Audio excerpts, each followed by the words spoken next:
Assalamualaikum warahmatullahi wabarakatuh. Bismillahirrahmanirrahim. Alhamdulillahi rabbil alamin. Wassalatu wassalamu ala ashrafil anbiya'i wal mursalin wa ala alihi wa sahbihi ajma'in. Amma ba'du, la hawla wa la quwwata illa billahil aliyyil azim.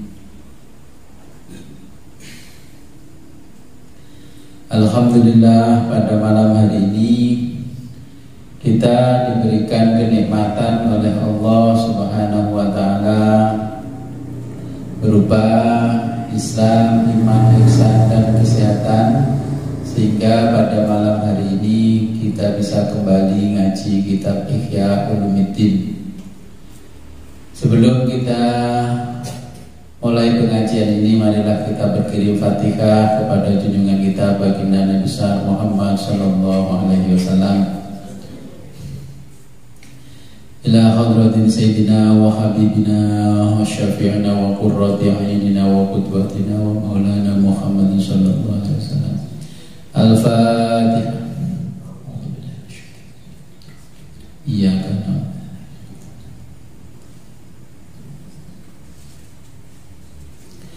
Thumma ila arwahi abaihi wa ikhwanihi minal anbiya'i wal mursalin wa alihi wa ashabihi wa sahbihi wa dhurriyyatihi wa ahli baitihi ajma'in. Al-Fatihah.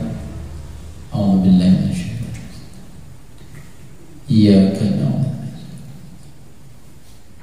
wa ghairil maghdubi. Thumma ila arwahi sadatina Abi Bakr wa Umar wa Utsman wa Ali wa Hamzah wal Abbas wa Sayyidina al-Hasan wal Husain wal ashratil mubasysyirin wa tabi'in wa tabi'in lahum bi ihsanin ila yaumiddin. Al-Fatihah. A'udzu billahi minasyaitonir rajim.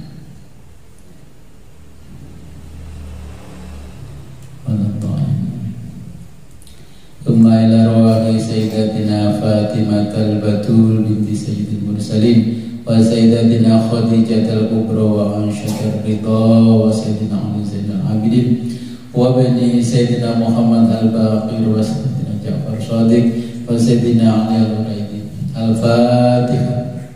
A'udzu billahi minasyaitonir rajim. Iyyaka na'budu wa iyyaka nasta'in.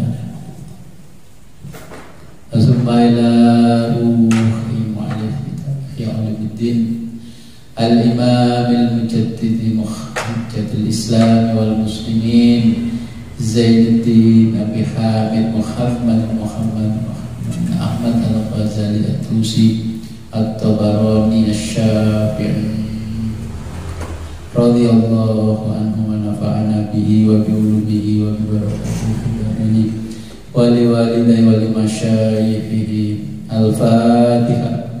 A'udzu billahi minasyaitonir rajim. Iyyaka na'budu. Thumma ila arwahi abaina wa ummahatina wa ajdadina jaddatina wa usulina wa furu'ina wa lal hadirina fi majlisina hadha. Al-Fatihah. Iyyaka na'budu wa la amin. Sampai halaman kita 39.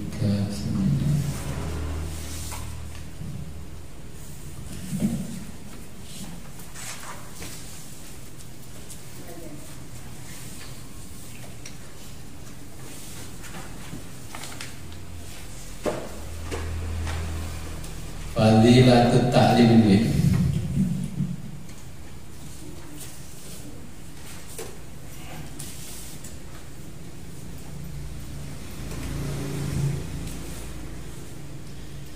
Bismillahirrahmanirrahim. Qala al-muallif mu'allifu rahimahullahu ta'ala wa nafa'ana bihi wa bi ulumihi fid dharaini amin ya rabbal alamin. Fadilatut ta'limi, fadilatu keutamaan, at-ta'limi mengajar.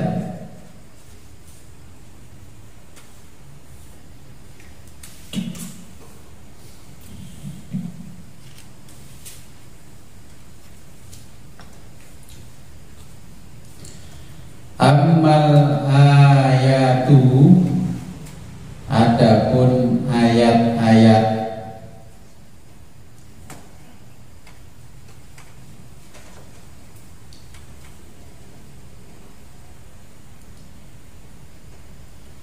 faqauluhu azza wa jalla, faqauluhu firman Allah azza wa jalla,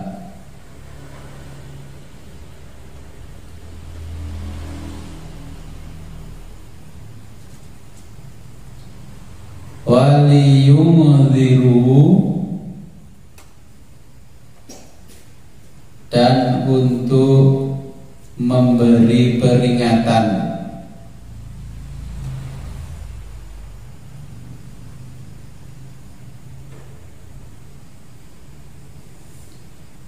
kaumahum kepada kaumnya,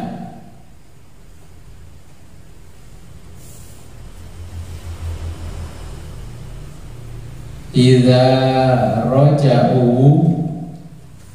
idza jika, roja'u mereka telah kembali,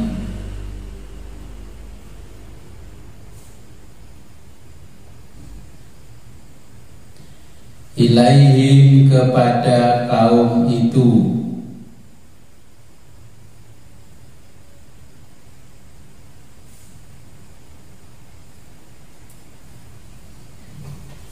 wal muradu, dan yang dimaksud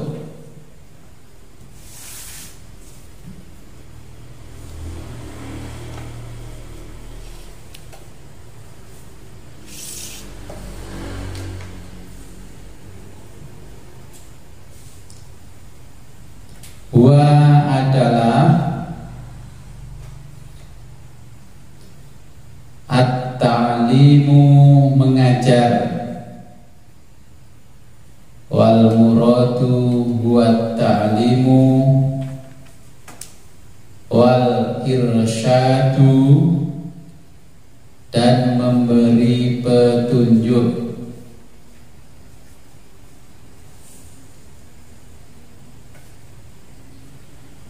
wa qauluhu, dan berfirman Allah Ta'ala, Allah Ta'ala,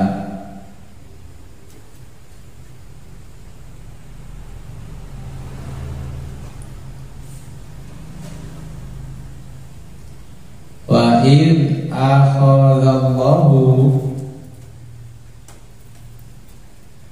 wa id, dan ketika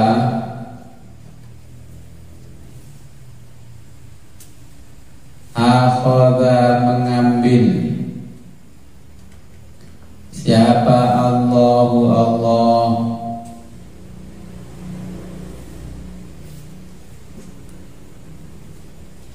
misaqo janji,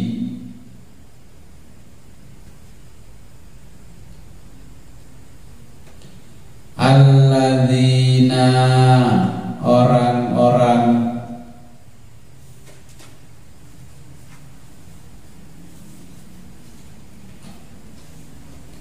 utu yang telah diberi,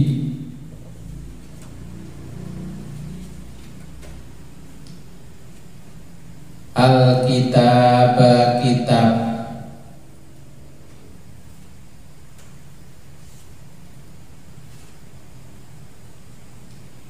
la tuba tubayyinunnahu, hendaklah kamu benar-benar menerangkannya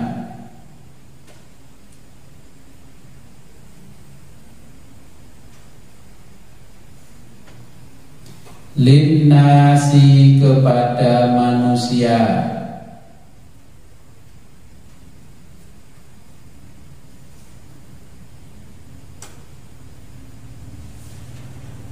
wala, dan jangan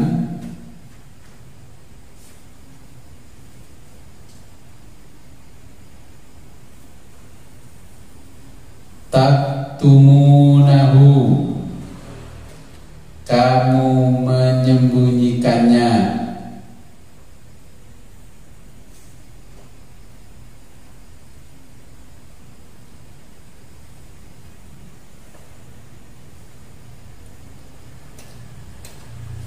wahwa, dan ini adalah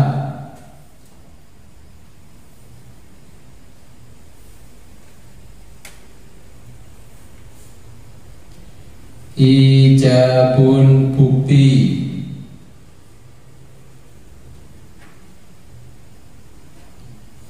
lit ta'limi,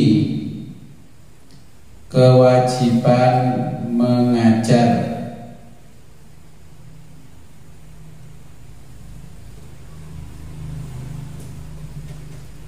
faqala, dan berfirman siapa Allah Ta'ala, Allah Ta'ala,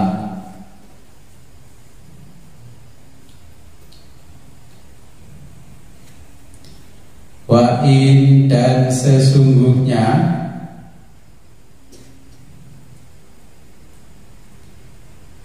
fariqon, sebagian, minhum, dari mereka,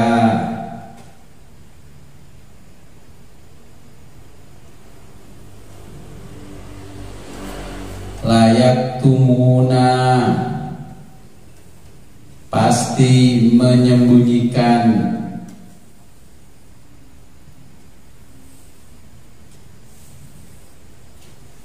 al-haqqa, kebenaran,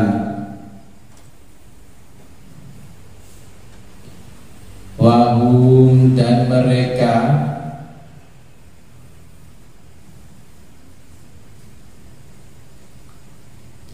ya'lamuna, mengetahui,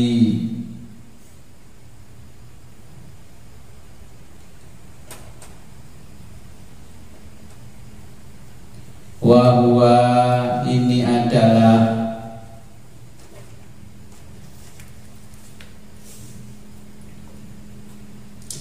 tahrimun, keharaman,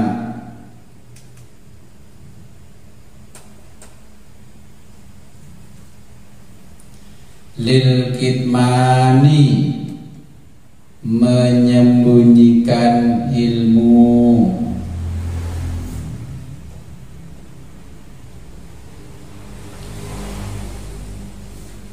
kama qala ta'ala, kama sebagaimana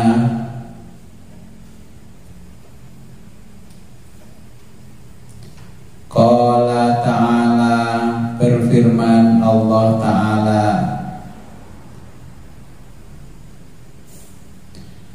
fi syahadati, fi dalam asyhadati, menjadi saksi,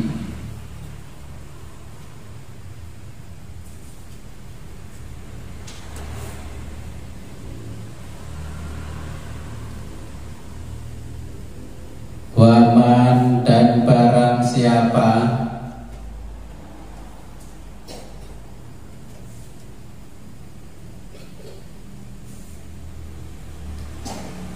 yaktumha, menyembunyikannya,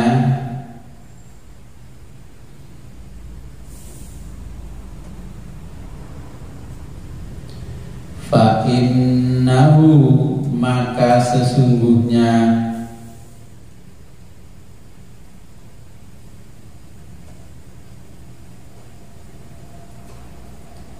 asimun kotor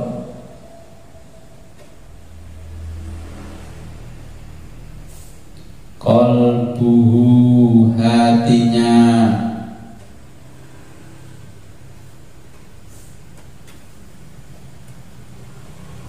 waqala sallallahu alaihi wasallam waqala dan berfirman siapa Nabi sallallahu alaihi wasallam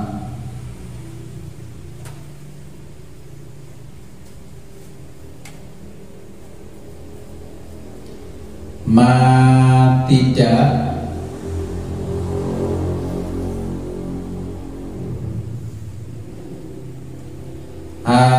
atallahu ata diberikan Allahu Allah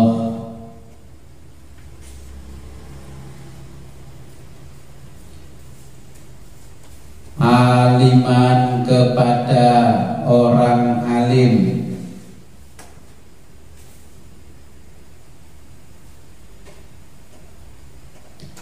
ilman ilmu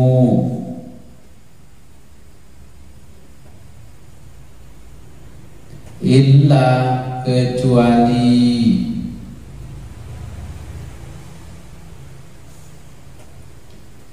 wa akhoda dan diambilnya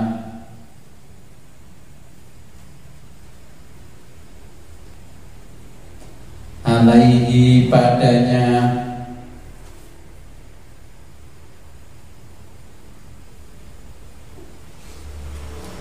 minal misaki minal tentang al misaki janji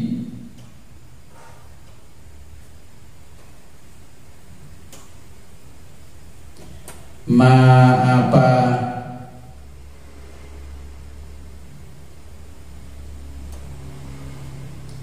akhoda yang diambilnya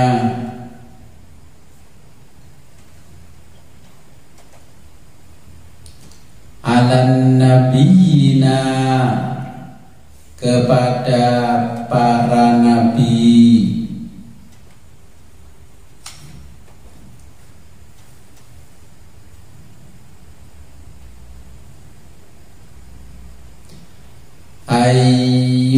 ayyubayyinuhu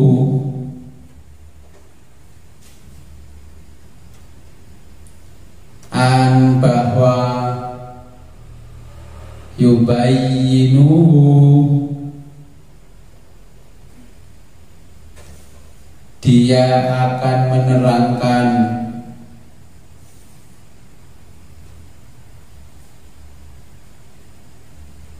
linnasi kepada manusia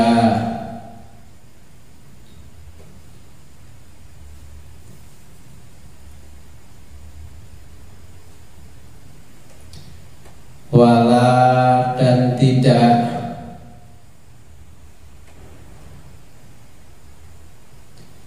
yaktumuhu akan menyembunyikannya sing kitab kuning yaktumunahu sami mawon artinya wala dan tidak yaktumuhu akan menyembunyikannya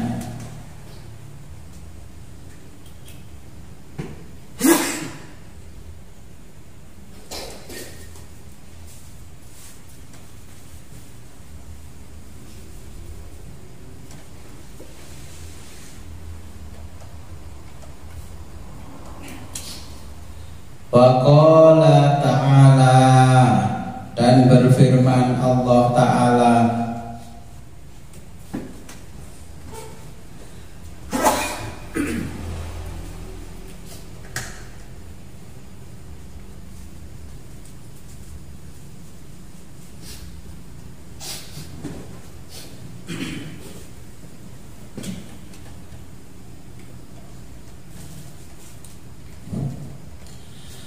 Wa qala ta'ala, dan berfirman Allah Ta'ala,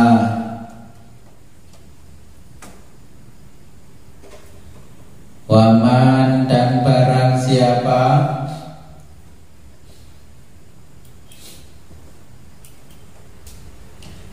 ahsanu, yang lebih baik,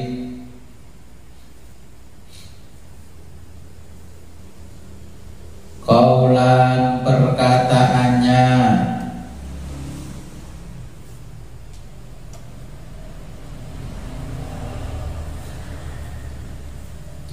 mimman, daripada orang,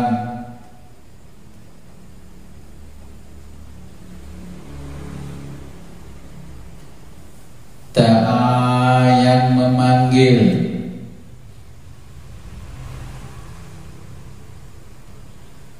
ilallahi, kepada Allah,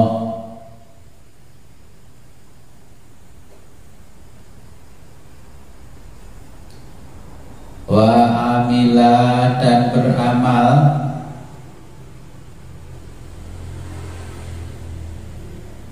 solihan, solih,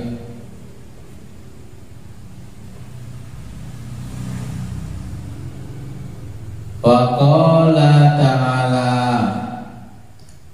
wa qala ta'ala, dan berfirman Allah Ta'ala,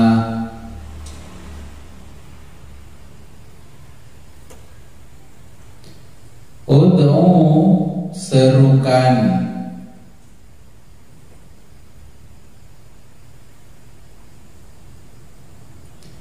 ila sabili, ila ke sabili, jalan, rabbika, Tuhanmu, bil hikmati, dengan hikmah,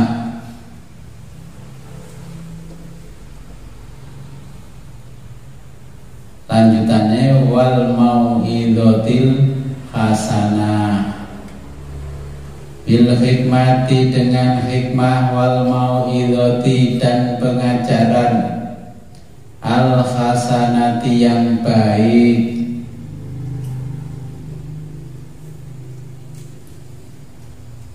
Jadi cetaan ini boten enten.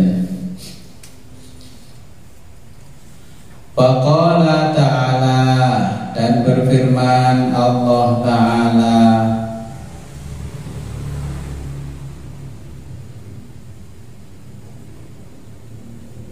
wa yu'allimuhum, dan diajarnya, wa yu'allimuhumul kitaba, wa yu'allimu, dan diajarnya, hum, mereka, al-kitaba, kitab, wal hikmata, dan al-hikmah,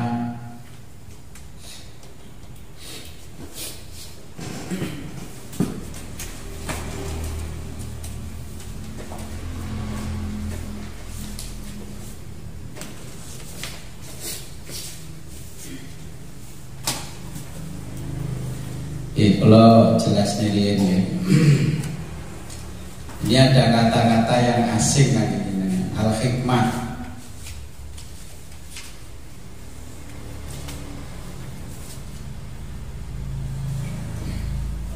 Fadilatut ta'limi, ini keutamaan mengajar. Nabi kemarin menjelaskan selain diangkat menjadi nabi dan rasul, juga beliau disuruh mengajarkan ilmu dan al-hikmah kepada umat manusia.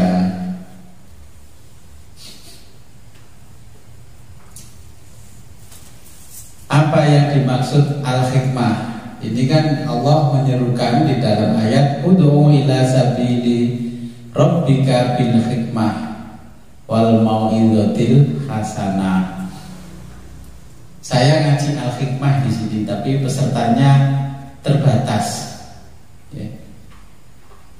Jadi Islam itu punya sendiri namanya Al-Hikmah. Kata Sayyidina Ali, Al-Hikmah adalah sumbernya dari Islam, tercecer dimanapun ambillah, namanya Al-Hikmah. Kalau di Yunani namanya filsafat, tapi kalau di Islam ini namanya Al-Hikmah. Apa bedanya? Bedanya kalau Al-Hikmah ini segala sesuatunya ya merujuknya ke Al-Quran dan Al-Hadis. Dengan selalu mengatakan begini, ketika naik kendaraan nyegat bis di depan perempatan itu gak ada yang berhenti. Ketika bis yang kita tunggu-tunggu tidak mau berhenti, pasti di dalam hati kita gerundel. Iku sopir gak masih taliane penumpang nyegat ya. Ini. Tetapi 1 jam berikutnya dengan melihat di grupnya Facebook ternyata bis tadi itu tabrakan, yang mati sekian. Apa kata dengan? Alhamdulillah aku rasido numpak iku mang, hikmahnya aku numpak, coba lihat numpak. Tadi ketika oleh Allah sopirnya tidak diperlihatkan dengan di pinggir jalan nunggu bis, dengan gerundel. Baru setelah dikasih tahu Allah hikmahnya, dengan baru sadar. Tapi ketika ditunda tadi oleh Allah, tidak sadar. Dengan kata-kata hikmah itu sudah apa ya, familiar, populer di jenengan. Tapi yang dimaksud oleh Allah al-hikmah itu apa? Itu perlu pelajaran sendiri. Makanya itu saya tulis, itu ada 4 ya, perjalanan mengenal intelektual jiwa. Kitabnya ini ada 12 jilid. Cuman saya nggak berani ngajarkan kalau syarat kedua udah lolos. Ngaji muin tidak lolos, saya paksakan, akhirnya ya gak kuat ngaji muin, apalagi ngaji ini. Ini Al-Hikmah masalahnya ya. Allah berfirman, waliyunziru qaumahum idza raja'u ilaihim. Ini maksudnya begini, kalau ketika jenengan mondok 3 tahun, 4 tahun, 5 tahun, ketika pulang itu diwajibkan mengajar, ngaji, pulang itu ngaji. Delalah ngaji, dihujat kanan kiri kalau saya percaya, putus harapan. Padahal Allah memerintahkan kepada kita setelah kita merantau atau pesantren kembali ke rumah itu disuruh buka pengajian. Delalah bukanya dulu saya. Akhirnya kau subuh kadung ngaji, gak apa-apa ngaji di sebelahnya saya, ilmunya beda. Makanya saya mau ngaji, tapi ilmunya harus berbeda dengan yang sudah ada. Kalau ingin ngaji yang standar-standar ya di sana-sana banyak, ngajinya di sana saja. Yang dimaksud dengan ini wal muradu wa ta'limu adalah mengajar, wal irsyadu dan memberi petunjuk. Ini loh yang dimaksud oleh Allah, ilmu dan kitab. Alkitab itu yang kita pahami pasti rujukannya Al-Quran. Iya memang kalau di sini Alkitab itu Al-Quran. Tapi kitab selain Al-Quran itu banyak ya, kitab-kitab yang ditulis oleh ulama terdahulu seperti Ihya Ulumuddin, yang semuanya juga merujuknya pada Al-Quran dan Al-Hadis.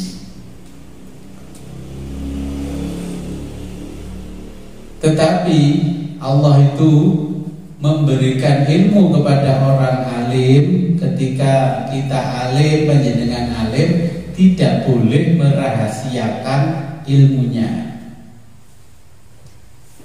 Terus peh ngalim nang ndi juaim jaga image. Ketika orang ketemu di pasar, Gus, kalau badhe sowan jenengan nih Gus, napa? Niku enten masalah ngeten. Nah, kalau jenengan jadi ya wis nang omah kono engko. Jadi orang alim ya gak usah jaim-jaim banget ya, ketemu di mana. Kenapa sih? Masalah ringan kan, bukan rahasia, ngomong aja di sini. Ya, ini orang alim harus bisa menduduki semua situasi. Dilihat dulu siapa yang mau datang. Kalau kira-kira orangnya nanti datang sih mikir kudu bawa opo, ini opo, wes diselesaikan di situ aja di pinggir jalan, wes beres. Oke. Jadi ini kita kalau menjadi orang alim. Nah, wa yu'allimuhumul kitab wal hikmah, ajarkan ya kepada mereka alkitab, kitab ya seperti ini, dengan saya ajarkan kitab wal hikmata dan al hikmah. Saya kasih contohnya ketika belajar al hikmah itu bagaimana sih?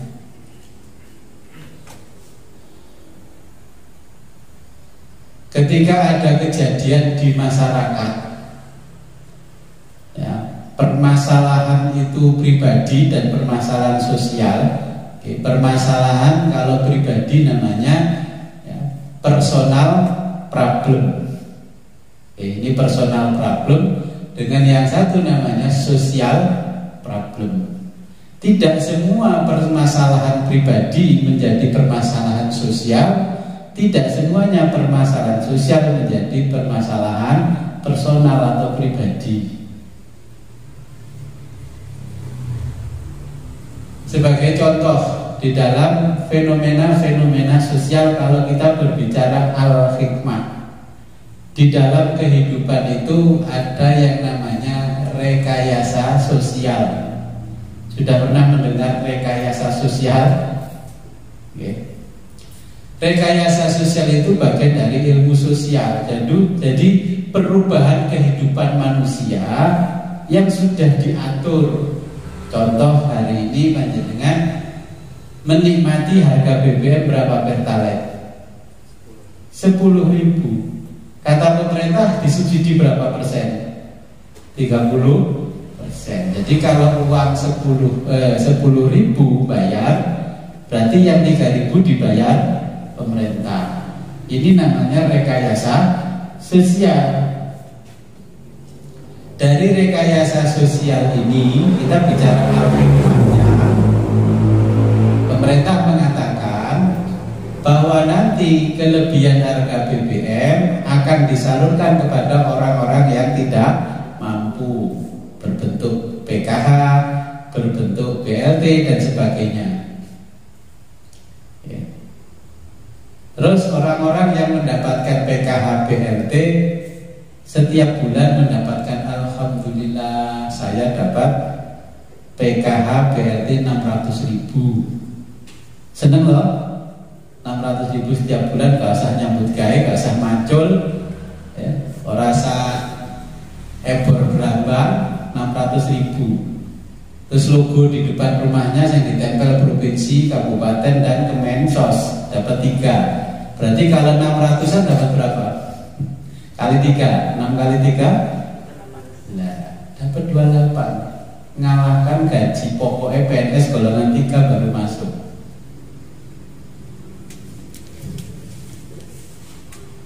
Nih, yang namanya al-hikmah. Dari rekayasa sosial ini, kira-kira yang diuntungkan siapa? Ini namanya rekayasa sosial. Ini adanya di al-hikmah kalau di Islam. Jenengan punya motor kan? Kalau diisi full motor itu berapa bensinnya? Berapa liter? Kalau saya punya motor baru Vario itu 5 liter, itu 160 cc. Kalau di bawah itu berarti cuma 3 liter. Berarti jenengan setiap beli BBM Pertalite itu maksimal 3 liter, berarti 30.000. Walaupun punya uang 100.000, aku tuh satu tetap muntah ya 30.000. Ketika yang beli BBM saya bawa mobil Innova 2000 cc itu 45 liter. Berarti kalau saya full tank berapa? 450.000. Menurut al-hikmah dari rekayasa sosial ini yang diuntungkan siapa? Jenengan yang dapat BLT? Ini namanya al-hikmah. Jenengan yang dapat BLT merasa senang setiap bulan dapat 2.800.000 tanpa kerja.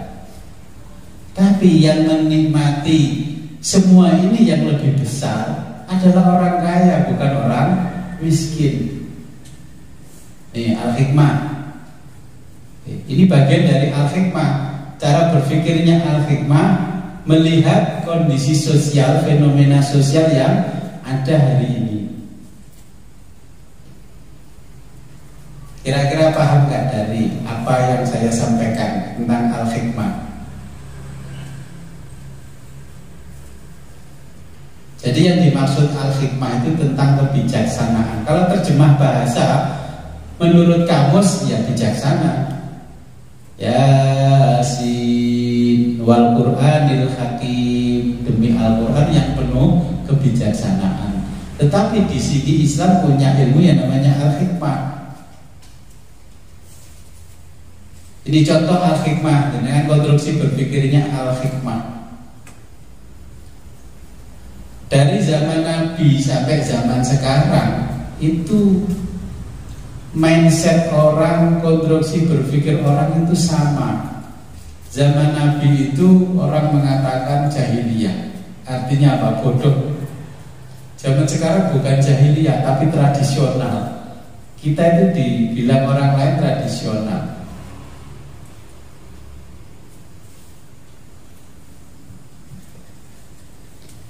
Contoh al-hikmah ini masih al-hikmah. Di dalam al-hikmah, wal mau'izatil hasanah, setiap kita menggunakan satu permasalahan pasti didukung dengan permasalahan yang lain.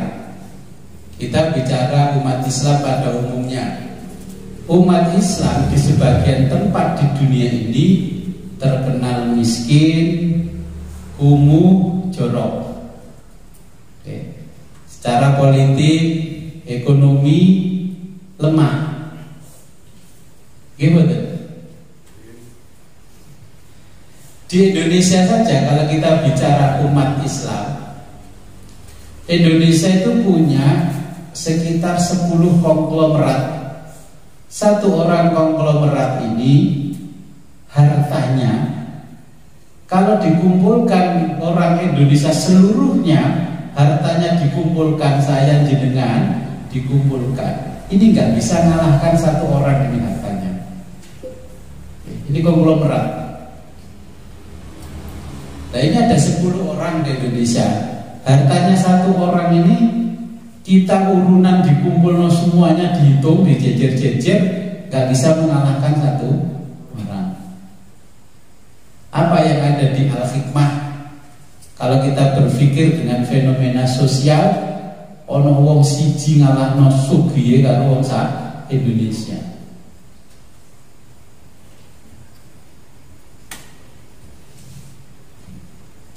Nah sehingga ketika kata-kata yang satu kaya, satu miskin, pasti ada gandengannya satu kaya, satu miskin. Ketika miskin, predikat yang melekat pasti tidak baik. Anaknya orang miskin sekolah keso negeri. Karena apa? Anaknya pinter tapi orang tuanya nggak mampu membelikan buku. Kalau anaknya orang kaya, walaupun nggak pinter-pinter banget tapi orang tuanya mampu membelikan buku, pasti bisa sekolah negeri. Pinternya mergo fasilitasnya lengkap. Ketika sekolah di negeri, sekolah negeri mendapatkan subsidi besar dari pemerintah. Sekolah swasta tidak, dan biayanya mahal. Kira-kira yang mendapatkan kenikmatan subsidi, kenikmatan sosial ini orang kaya atau orang miskin? Orang kaya. Inilah namanya al-hikmah. Jadi harus bisa mikir. Ini namanya al-hikmah. Ketika orang namanya kaya, predikatnya selalu baik. Kucing saja punyanya orang kaya dan orang miskin berbeda.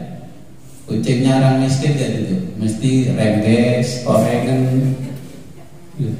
Ini kucingnya saja sudah kelihatan dari al-hikmah. Ini mesti kucing-kucingnya orang melarat ini. Kalau kucingnya orang kaya, bulunya halus, panjang-panjang, baunya wangi, pilek titik dibawa ke dokter hewan. Kayak somoyo, prostat dioperasi oleh dokter hewan. Habis berapa Pak? Ini 2,5 juta kemarin Pak Uja bawa ke dokter. Loh iya, fakta ini tetangga saya di kota itu.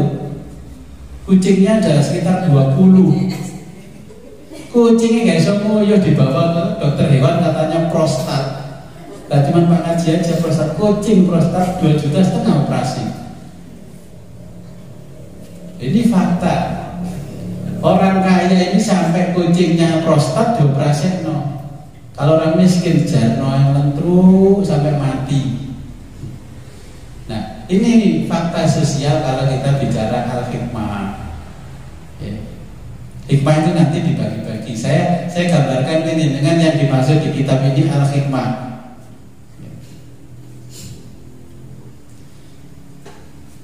Di dalam al-hikmah orang kalau kita merujuk ke ilmu modern, ya, orang itu memiliki fallacy dramatic intense.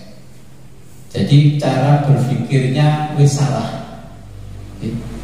Kenapa orang itu kok miskin? Ya, sekarang bicara al-hikmah.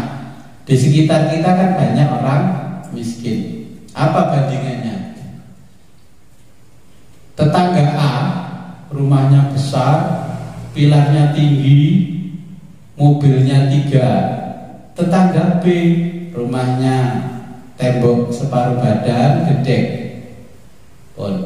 Ya. Si punya rumah tembok gede setengah badan, punya aset tinggalan yang baik, ya, punya aset, punya dari nenek moyangnya warisan itu tanah harganya 5 miliar. Terus datanglah ke BRI, diagunkan mau pinjam 100 juta. Kira-kira diterima nggak sama BRI walaupun itu agunannya 5 miliar? Kerjanya nopo Pak? Anak loten sawah ini. Ibu ini nopo? Bakul peyek bojo kula. Yang satu rumahnya kelihatan mentereng, disurvei mobilnya 3, pilarnya tinggi, asetnya cuma 200 juta. Atau jenengan punya BPKB motor 5 juta, hutangnya 15 juta malah. Loh, ini al-hikmah. Kalau orang tidak mengerti al-hikmah, ya inilah kesalahan-kesalahan berpikir. Ya kudunya kan malah sugih sing omahe gede, tapi orang semugih, sing semugih malah nggak punya apa-apa. Bapak bawa aja BPKB motornya sini 10 juta saya kasih pinjaman 50 juta. Loh, konstruksi berpikirnya perbankan aja sudah sama. Harusnya sebenarnya kayak saya nyaur ya wes 200 juta agunannya 5 miliar. Kan masih untung kalau dia nggak bisa nyaur.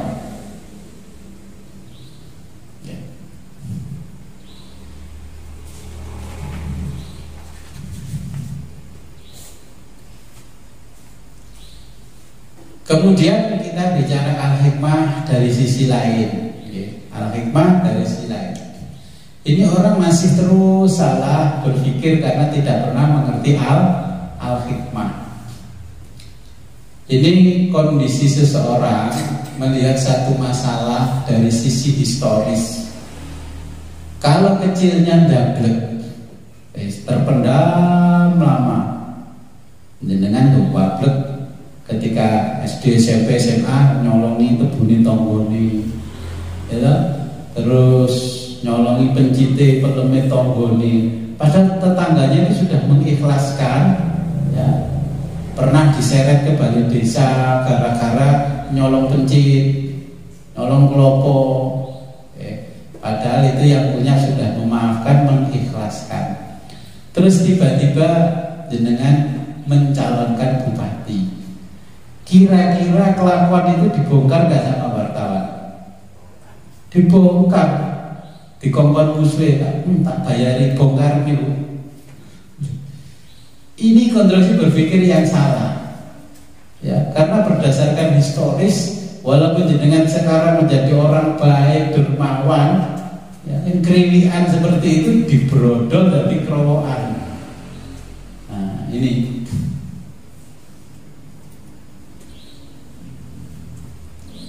Jadi ini kita bicara al-hikmah. Kemudian dari sisi lain, ini saya jelaskan garis besar al-hikmah. Nanti kalau ingin detail ya ngaji sendiri al-hikmah. Al-hikmah di sini bukan al-hikmah perdukunan ya. Di Jawa Barat sana kalau bicara al-hikmah itu ada dua hal. Yang satu tentang perdukunan. Ini al-hikmah tentang kebijaksanaan, bagaimana berpikir seperti yang dimaksud oleh Allah di dalam Al-Quran dan Al-Hadis. Orang berpikir terjadinya satu peristiwa, ya, ini menyebabkan peristiwa baru yang dipengaruhi oleh peristiwa yang telah terjadi. Dan ini pun juga sering saya hadapi di sini. Ketika orang datang, dia ikut ngaji. Saya kan selalu mentradisikan kalau ngaji nggak boleh langsung gabung. Dengan gini terus orang datang gabungkan, saya nggak mau karena ini sudah sudah jauh. Dengan kalau mau ngaji apa? Ini Gus, jadi ngaji begini ya wes grup sampean berapa orang ini. Ketika ngaji saya bilang sampean ngaji itu meluangkan waktu untuk ngaji, apa ngaji ketika waktu luang? Ini al-hikmah pertanyaan saya. Jenengan ngaji ketika waktunya luang, apa meluangkan waktu untuk ngaji? Ini pertanyaan al-hikmah. Coba al-hikmah ini jenengan jawab. Ngaji ketika waktunya luang, apa meluangkan waktu untuk ngaji? Innamal a'malu binniyat wa innamal likulli imri'in ma nawa. Ya memang harus meluangkan waktu untuk ngaji. Ini al-hikmah. Makanya saya itu orang ya, kalau bicara al-hikmah, Gus, mungkin ngaten Gus, bla bla bla. Saya itu hanya senyum karena apa? Aku mulai ngaji dulu itu kok 20 tahun. Dari pertama orang itu ngaji, itu saya sudah bisa memprediksi kira-kira istiqomah apa. Iya, kira-kira istiqomah apa. Karena selain itu saya sudah belajar al-hikmah al-muta'aliyah. Bukan hanya hikmah saja. Hikmah itu ada lapis-lapis, tapi ini hikmah yang paling tinggi namanya al-hikmah al-muta'aliyah. Syaratnya memang harus paham tasawuf, baru belajar al-hikmah al-muta'aliyah. Kalau mau belajar hikmah yang paling dasar, ya pertama ya harus ngerti dulu bidayatul hidayah, ya. Muqaddimahnya kitab Ihya. Baru di sisi hikmah belajar bidayatul hikmah. Oke. Bukan bidayatul hidayah, ini yang bidayatul hikmah. Orang itu kan punya kadar, semangatnya seberapa? Di tensi itu semangatnya tinggi Gus semangatnya. Lama-lama kan menurun semangatnya. Karena apa? Kalau orang darahnya turun apa namanya? Trombositnya menurun, HB-nya menurun. Sama, orang itu sama. Nah, ini ada kesalahan berpikir lagi kalau kita bicara al-hikmah. Ketika orang nabrak kucing, orang mengatakan ketika pertama ada orang nabrak dia, terus kecelakaan, nabrak lagi dia, kecelakaan. Sehingga berulang-ulang kejadian seperti itu, manusia berpikir bahwa kejadian yang pertama menyebabkan kejadian yang kedua. Kesialannya dengan itu dari nabrak kucing. Terus orang ngaji sama saya, Gus, saya semakin ngaji kok semakin susah ekonomi saya, Gus. Biasanya jualan lancar, ini saya lancar, semua kok makin ini. Apakah saya tidak menemukan ajaran Islam yang baik kok, Gus? Ini fakta, banyak orang yang mengadu saya begitu. Apa kalau kita baca dari Al-Hikmah? Ini sama dengan ketika Nabi pertama diutus Allah menjadi ketika Nabi Muhammad diangkat menjadi Nabi dan Rasul di tanah Arab, di tengah-tengah bangsa Arab.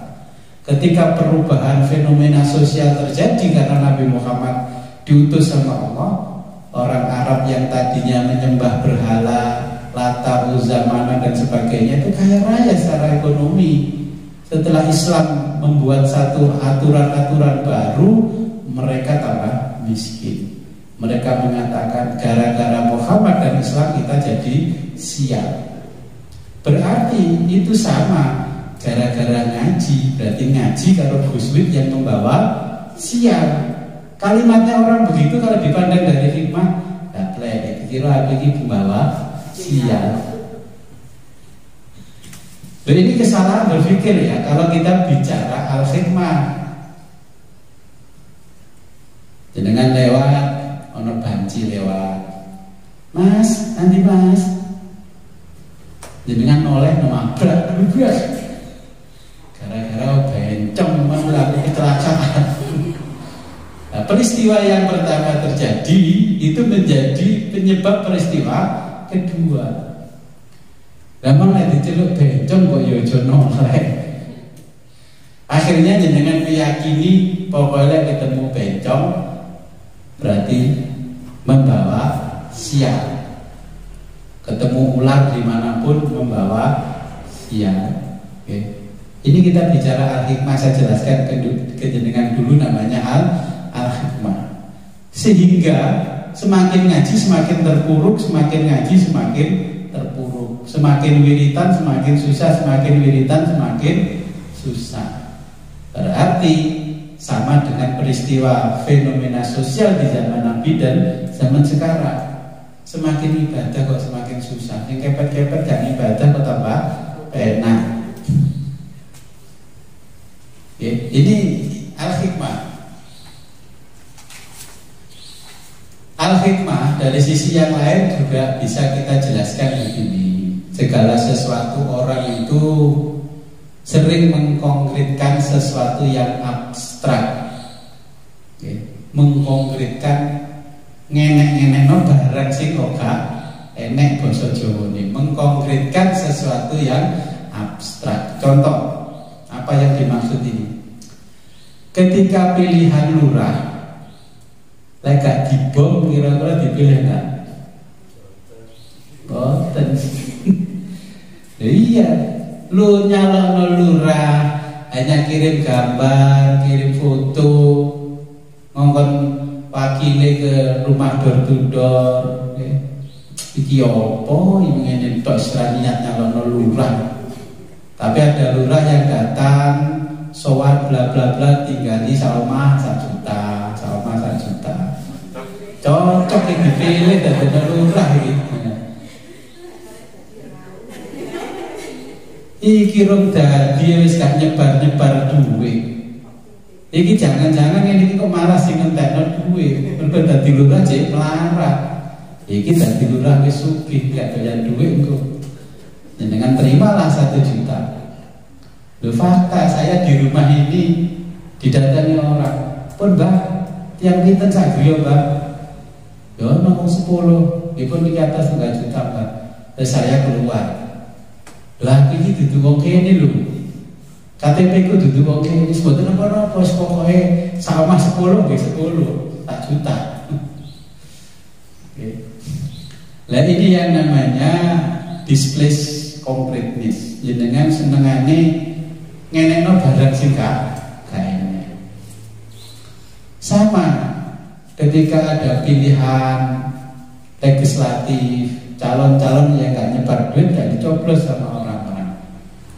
Dengan kasih 100.000, kasih sarung, dikasih kaos dan sebagainya. Tetapi dia itu 5 tahun terpilih menjabat, korupsinya triliunan. Kira-kira gimana? Cocok ya? Nyogok sampean 100.000, dia bisa ngedek 1 triliun. Nah inilah konstruksi berpikir kita yang salah dari sisi al-hikmah. Ya, ngenekno barang sing sakjane gak enek. Ya, al-hikmah ini.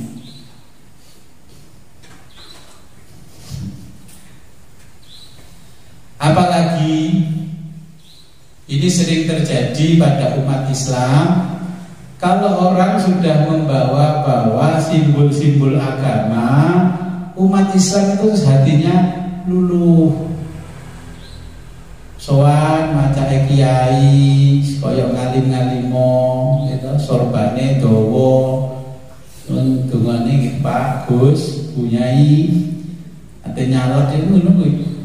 Di setiap sudut itu foto mesti membawa simbol Islam yang luar biasa. Kelemahan kita sebagai umat ini, ya, sebagai umat Islam dan bangsa Indonesia, kalau ada penampilan yang meyakinkan gampang terkintil-kintil, gampang kepencut kalau orang Jawa. Oke. Coba di sini ada kiai ngalim di kampung ini, terus gak patek ngalim, wonge montone sipit putih, gampangannya wong Cina teko jadi penceramah. Kira-kira yang datang pengunjungnya yang mana yang paling banyak? Ya yang begitu itu, wong Cina kok pinter ngaji ya, ya kunjungi, penasaran. Tapi lek kiai ini temenan, ya saya ngaji biasa,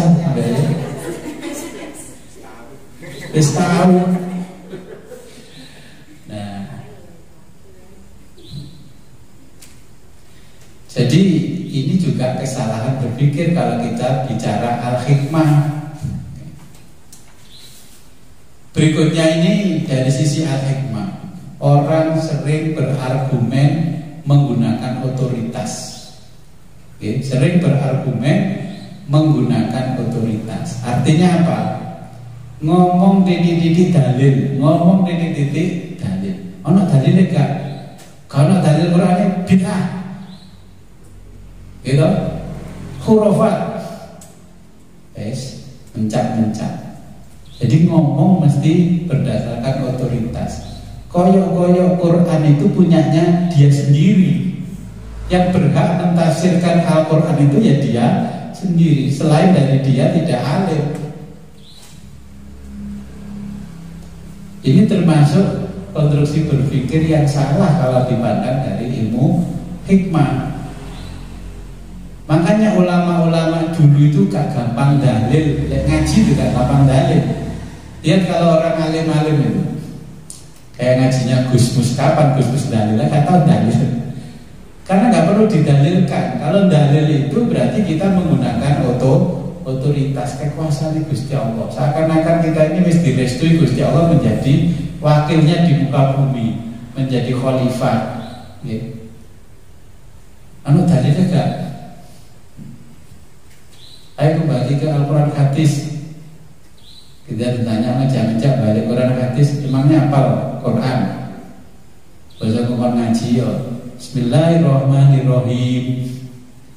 Orang-orang yang mempromosikan Islam sendiri, lihat ketika salam, Assalamualaikum warahmatullahi wabarakatuh, itu mempromosikan Islam kemana-mana. Di belakangnya juga banyak pengikutnya. Nah inilah orang-orang yang argumentum et veredum. Ya, kalau kita bicara ilmu sosial, ini termasuk bagian dari al-hikmah. Berikutnya, ketika kita melihat satu orang berhasil mengerjakan satu pekerjaan, pasti yang lain-lain akan mengikuti. Siji nandur brambang sukses, liyane nandur brambang. Siji dodolan bakso sukses, liyane dodol bakso. siji mlebu LML sukses semuanya jadi downline-nya di MLM. Kabeh melok grutu-grutu. Karena kita selalu memposisikan lek wong ki berhasil gini berarti diikuti pasti berhasil. Ini termasuk kesalahan berpikir kalau dipandang dari al-hikmah. Ya. Jadi jangan melihat oleh ini berhasil. Kalau ada orang kaya ditanya, Gus, yang begini nopo Gus mana kok enak dengan Gus gak tahu kerja soro. Takut-takut itu tujuannya apa? Tanya-tanya, pingin tahu sih apa pekerjaan saya kok bisa enak. Aku ya doyol wolu, doyolku boboane loro. Yang siji Gunung Kawi, yang siji Gunung Krengeng. Jadi ini seperti ini kan kesalahan berpikir. Jadi kan sudah tahu bahwa rezeki itu sudah dipatok oleh Allah. Boleh bisnisnya sama, tapi rezekinya tidak akan sama. Ini kesalahan berpikir. Sing siji nandur Polowijo kabeh. Ketika harganya turun, ya Allah, kok gak tahu badi. Jadi kita ini kalau bicara al-hikmah kan masih banyak intelektual jiwa kita ini yang perlu diberi pelajaran. Kalau bicara al-hikmah yang dicerdaskan ini adalah jiwa yang menempati diri kita yang harus diberi pelajaran. Kemudian ini orang berpikirnya yang lain itu selalu muter-muter. Ini terjadi sejak zaman abad ketiga Hijriah sampai sekarang. Dimana kalau satu organisasi besar dan orangnya sukses mengkader, pasti yang di belakangnya juga akan ikut banyak yang masuk ke organisasi itu. Oke, contoh begini, ini organisasi keagamaan. Oke, ketika yang santri-santri ini nggak mau masuk ke organisasi keagamaan, terus pokoknya so ngaji, nggak pernah background pesantren, akhirnya jadilah dia di situ masuk, berkarir sampai ketua. Tiba-tiba karena dia jadi ketua, ya sambutan di mana-mana, MC-nya menyebut mau itu hasanah akan disampaikan oleh Al-Mukarram Al-Fadilatul Ustadz, gitu, Romo Kiai, bla bla bla bla. Orang ini sama sekali tidak punya background pesantren, tapi jadi kiai. Karena apa? Dia sukses mengkaderkan dirinya di satu organisasi. Mau tidak mau, orang ini jadi kiai. Si mondok nang Lirboyo 10 tahun gak jadi karena tidak mau masuk ke organisasi. Dan fenomena sekarang terjadi. Gampangnya begini, saya di kota, orang itu jilbabnya kan mesti panjang-panjang. Saya sama istri saya bilang, wow, menukun yasinan apa iso maca yasin. Saya sudah survei, bukan ngomong saja, survei. Terus saya tanya, jenengan kok mensukai atribut yang seperti ini apa? Rata-rata itu atas permintaan suami katanya. Bojone tak takoni di satu sisi yang lain. Boten Pak, wis karepe ibu dhewe. Lha wis ngono ki wis piye?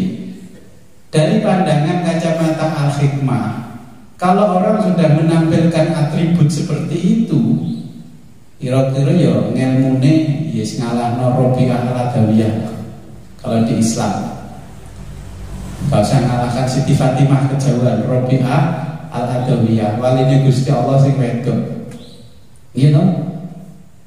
Ya tapi nyatanya ketika sambutan di organisasinya, Assalamualaikum warahmatullahi wabarakatuh. Agama itu gak bisa dipelajari jujuk umur 50 tahun baru ngaji, gak bisa. Lidah ini gak akan bisa membohongi. Okay. Makanya disinilah al-hikmah. Jangan sampai salah berpikir. Inilah namanya mikir sing muter muter, mikir muter-muter. Gitu. Terus kesalahan berpikir yang lain bagaimana? Jenengan yang pinter ngaji kitab kuning, semua kitab kuning mampu digaji, tapi nyalokno lurah gak iso, nyalokno kami tua gak bisa. Karena apa? Nggak punya ijazah formal, sehingga jabatan-jabatan strategis diisi orang yang tidak santri. Ini al-hikmah. Sing santri lemah sitok itu dibolak-balik, bendino dibolak-balik sampai bledok. Kita sepatuan bawa disopo sebenarnya sampai kayak Pak Lulu kan. Yang pundi Pak Lulu? Panjang. Iya. Jadi kurang piknik Bu Nima. Dari ilmu hikmah kurang piknik jejer-jejer ini. Karo. Berarti terlalu serius memikirkan hikmah yang ada di sawah. Fokus. Kalau cara berpikir katanya fokus. Kita nggak boleh berpikir fokus-fokus banget. Oke, ini gambaran kalau kita bicara al-hikmah.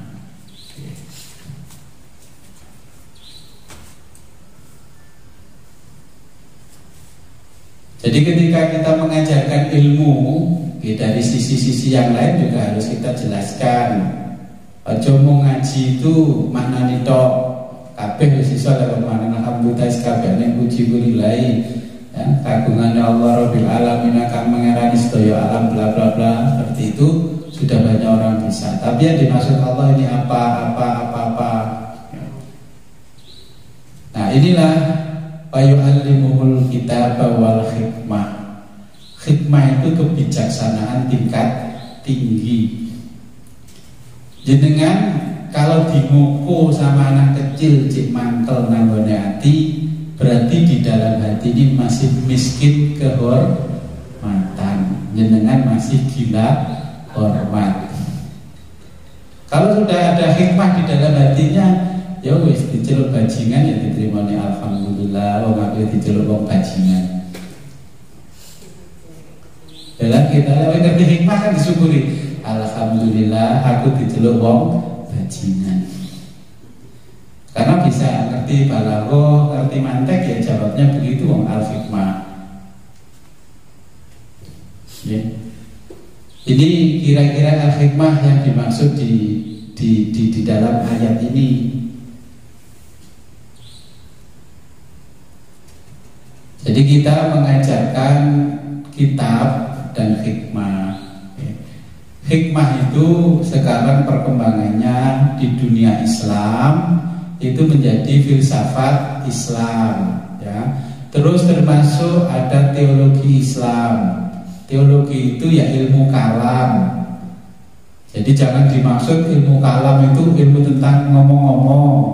Ono wong ngomong salah disneni, gak ngerti ilmu kalam. Ilmu kalam itu ilmu tentang ketuhanan. Ya, itu termasuk hikmah di dalamnya. Kalau ilmu kalam yang paling rendah, ya, untuk membawa orang menjadi yakin, itu yang diajarkan ya Allah wujud, kita bakoh dan seterusnya. Itu ilmu kalam tingkatan yang paling dasar, hanya tujuannya untuk membuat orang yakin adanya Tuhan, tapi belum berbicara Tuhan. Ketika dipandang dari hikmah, ketika kita sholat menyembah nama, itu musyrik apa enggak? Kalau bicara al-hikmah, selama ini jenengan menyembah yang punya nama atau menyembah namanya saja? Al-hikmah. Ini hikmah yang menengah, hikmah menengah. Ketika kita beribadah, kita kan diperkenalkan Tuhan kita namanya Allah. Kita bicara hikmah yang tadi yang tingkat dasar, ini hikmah akan menengah. Dan zikir wirid kan afdhalu dzikri fa'lam anahu la ilaha illallah hayyun ma'bud. Kaya-kaya ngerti hikmah. Hayyun mawjud. Ngomong begitu itu harusnya sudah ngerti hikmah. Hayyun ma'bud, yang maha hidup dan wajib disembah. Sama memang nyembah. Selama ini nyembah yang punya nama apa menyembah namanya saja? Ini hikmah, pertanyaan hikmah. Coba dengan sekian tahun itu sholat menyembah yang punya nama apa menyembah namanya saja?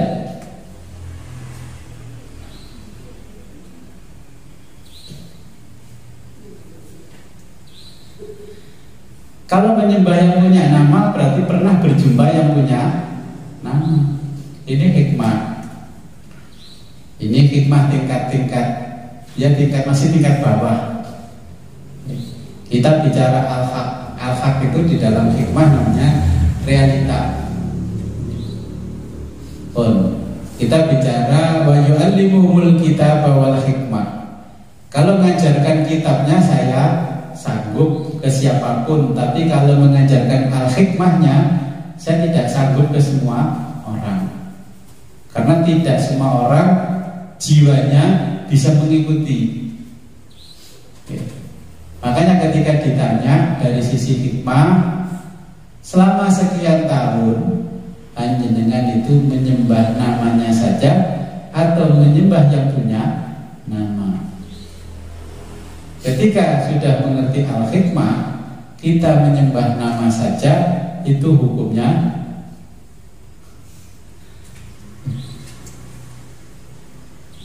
coba kalau bicara hikmah, kalau bicara fikih kan enggak. Ini bicara hikmah. Ini yang dimaksud al-hikmah itu seperti itu. Oke. Kalau jenengan masih menyembah namanya saja, berarti jenengan nanti jangan berharap di akhirat dapat imbalan. Cek latihan sholat. Makanya pas sholatan tulisannya panjang. Nawaitu usolli fardhul maghribi salasa rakaatin mustaqbilal kiblati adanillahi ta'ala. Allahu Akbar.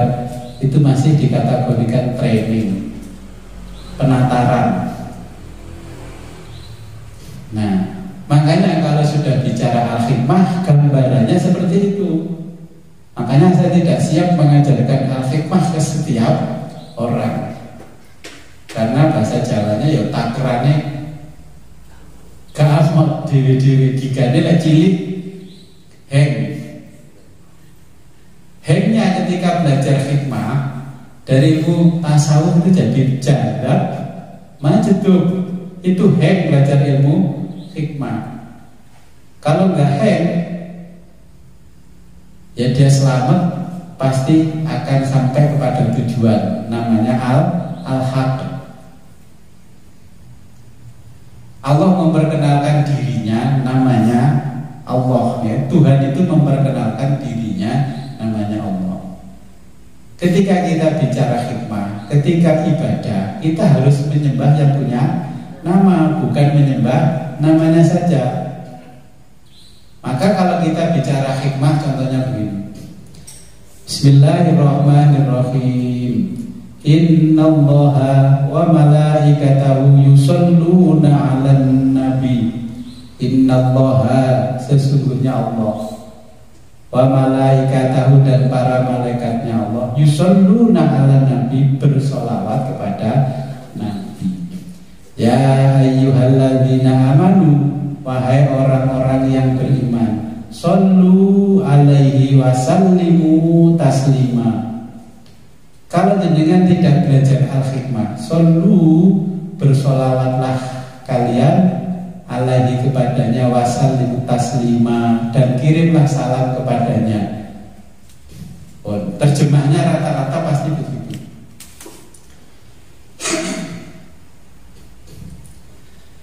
Sholawat itu akar katanya apa? Sholat kan? Oke. Jangan lihat itu sholat. Kalau sholat, as-sholatu ad-du'a. Kalau sholatnya satu berarti as-sholatu.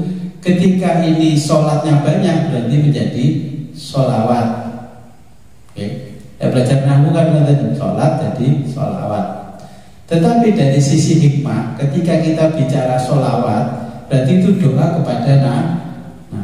Jangan tahu kalau mau sholawat mesti tujuannya ke kanjeng Kalimatnya Allah yang berikutnya, shollu alaihi wa sallimu taslima. Shollu alaihi, bersolawatlah kalian alaihi kepada Nabi Muhammad, wa sallimu taslima.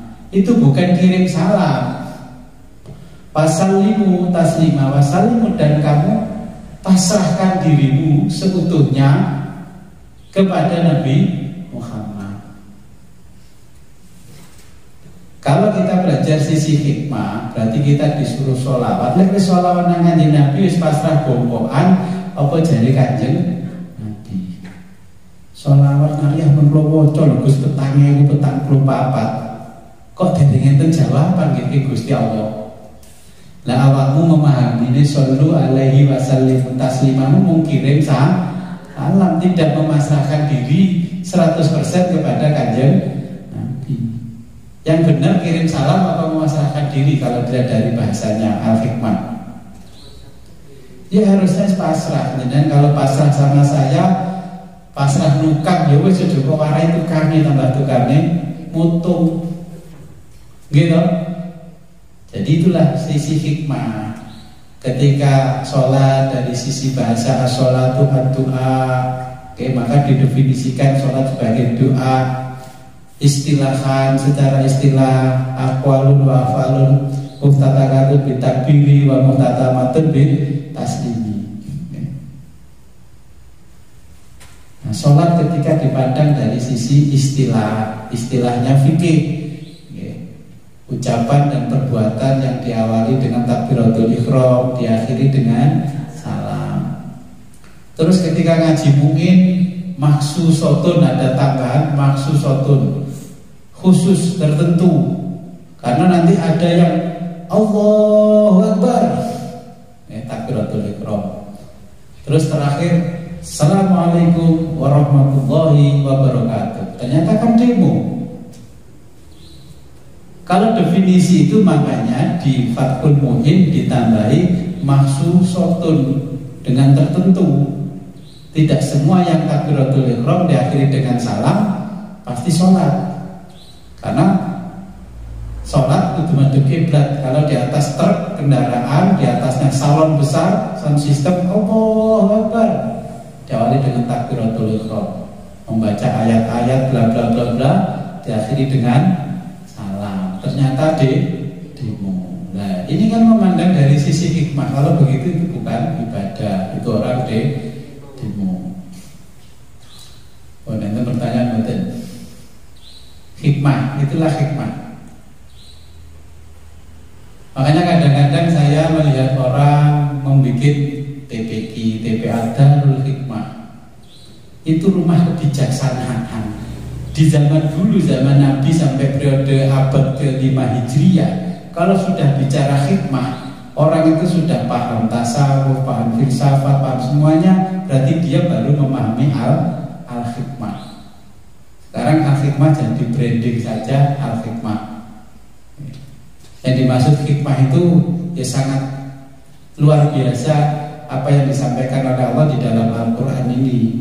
Tidak hanya sederhana, alhamdulillah tiba hikmah kayak gini yo. Untuk mempelajari hikmah itu terjadi itu ada ilmunya. Contohnya dengan ketika sholat ditanya dari sisi hikmah, sampai sholati krono Allah, opo krono surga, opo krono neraka. Hikmah bertanya, cik pingin mlebu swarga, pingin Gus, malah klos ngapleng teng mriko. Gitu. Jenengan pergi haji 2 kali. Terus merasa haji dan sebagainya, pasti di dalam pemikiran kita ini punya kapling surga. Dari hikmah, kalau kita mati terus berharapnya surganya Allah imbalannya, tetap diberi imbalan. Tetapi ya kita jangan berharap bisa berjumpa yang punya surga. Ini sisi hikmah.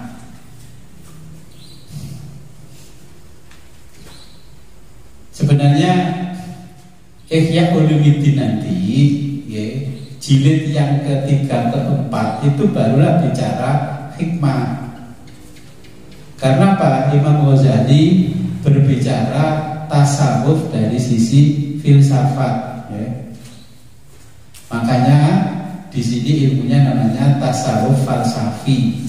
Okay. Kalau jenengan sekarang ini masih ngaji tasawuf apa namanya amali, secara praktis. Pokoknya sholat ini, HP ini, mlebu WC ini, dungo ini, maam ini, itu namanya tasawuf amali, praktis. Banyak orang tidak suka dengan tasawuf. Ketika kita tanya, sampai kalau sholat menata niat apa enggak? Oh ya, menata niat. Ketika duhur berarti walaupun tidak melafalkan niat nawaitu usolli fardhu duhri, sama memahami enggak kalau waktunya duhur? Ya memahami. Sampai butuh khusyuk apa enggak? Ya butuh. Yang namanya seperti itulah ranahnya adalah tasawuf. Orang menghujat tasawuf tapi dia sendiri selalu mengerjakan tasawuf setiap hari. Dia butuh khusyuk, dia berarti butuh tasawuf. Khusyuk itu bisa dipelajari dengan tasawuf.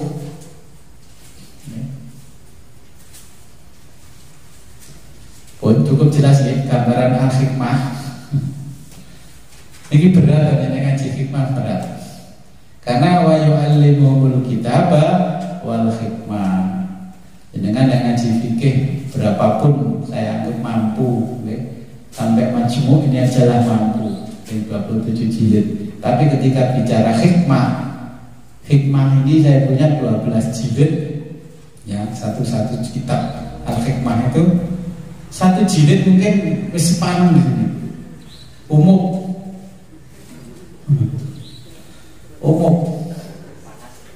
Adem panas. Jadi harus mikir kenapa ya kalau adem panas. Gejolaknya jiwa itu akhirnya jenengan adem panas. Makanya orang-orang yang di saya belajar al-hikmah itu saya suruh puasa dulu, biar jiwanya ini siap menghadapi pelajaran. Kalau enggak bahaya, ya. Nanti kalau bahasanya orang filsafat namanya paradoksikal. Kalau bahasanya ngaji kitab al-hikam namanya satokhiyah. Apa satokhiyah dan bahasa Jawa ini? Nglenjing ngalor ngidul. Ngomong ono tapi gak ono, ngomong gak ono tapi ono. Seperti ngomongnya mafi jubbati ilallah, di jubahku ini tidak ada lagi kecuali Allah. Nah, kalau di Jawa ada sesiti jenar. Nah, itu namanya kalau ilmu tasawuf ya satokhiyah. Kalau ilmu filsafat namanya paradoksikal. Paradok. Makanya terus orang yang lain yang nggak berani ngaji hikmah, ngaji ngono kepleset yang tambahan. Tapi yang berani ngaji, ya saya ulangi ngaji, karena memang disebutkan wa yu'allimumul kitaba wal hikmah. Hikmah tetap harus dengan pelajari. Apa yang dimaksud oleh Allah tentang hikmah? Termasuk orang menemukan ayat ini dibaca sekian mengandung ini, hikmahnya ini, fadilahnya ini. Itu dari ilmu hikmah. Dengan senengannya lekon nandur wite gak gelem tapi jaluk oi. Pun Gus fadilah mawon Gus maca Yasin ping pinten Gus jenengan ijazahi. Ya wis, masih ngaji Yasin gak khatam tak ijazahi, maca Yasin ping 7 iki dungane ping 3. Itu semuanya dipelajari dari sisi hikmah.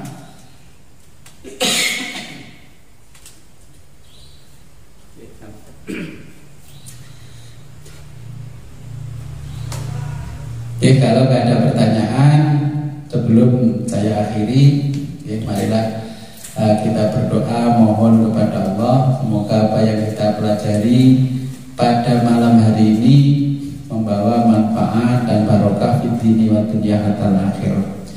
Kata-kata membawa manfaat dan barokah itu kata-kata al-hikmah. Awalmu sekolah, wis pokoknya ben pinter kok nyambut gawe gampang, berarti bukan al-hikmah. itu namanya duniawiyah. Al-hikmah itu memandang dunia dan akhirat ya seimbang. Di dunia hasanah wa fil akhirati hasanah. Makanya kalimatnya hikmah itu mudah-mudahan apa yang kita pelajari membawa manfaatnya dulu baru barokah, bukan barokah terus manfaat. Dapat keberkahan dari mana? Kemanfaatannya saja tidak ada. Bagaimana bisa merasakan di situ ada air kelapa, buah kelapa, kalau tidak ada tanaman kelapa? Oke. Makanya kalau dipandang dari sisi hikmah, di sini di kitab ini menjelaskan yang membuat pinter itu bukan saya, yang membuat pinter adalah yang punya ilmu. Wa yu'allimul kitaba wal hikmah. Oke, nanti di selanjutnya itu dijelaskan. Ini tidak sampai 1 lembar di sini saya baca. Kalau di kitab ini ya hanya sedikit, ya. Tapi karena penjelasannya yang berat, saya akan lanjutkan sampai ke ayat berikutnya. Oke, monggo kita ndonga. A'udzubillahi minasyaitonirrajim. Bismillahirrahmanirrahim. Allahumma shalli wa sallim wa barik ala sayyidina Muhammad wa ala ali sayyidina Muhammad wa ala kulli sahabati Rasulillah ajma'in. Allahumma aftah lana abwaabal ilmi wal ma'rifah. Allahumma aftah lana abwaabal ilmi wal ma'rifah. Allahumma aftah lana abwaabal ilmi wal ma'rifah bi rahmatika ya arhamar rahimin. Allahumma arzuqna fahman nabiyyin wa hifdzal mursalin wa ilhamal malaikal muqarrabin bi rahmatika ya arhamar rahimin. Wa sallallahu ala khairi khalqika sayyidina Muhammadin wa ala alihi washabbihi. Alhamdulillahi rabbil alamin. Al-Fatihah. A'udzu billahi minasyaitonir rajim. Bismillahirrahmanirrahim. Ar-Rahmanir-Rahim. Maliki yaumiddin. Iyyaka na'budu wa iyyaka nasta'in. Rabbi fanfa'na bi barakatihim wa dinal husna bi hurmatihim wa aminna fi tariqatihim wa mu'afatim minal fitani. Akhirul alam ihdinas siratal mustaqim wa billahi taufiq wal hidayah wa ridha wal inayah. Assalamualaikum warahmatullahi wabarakatuh.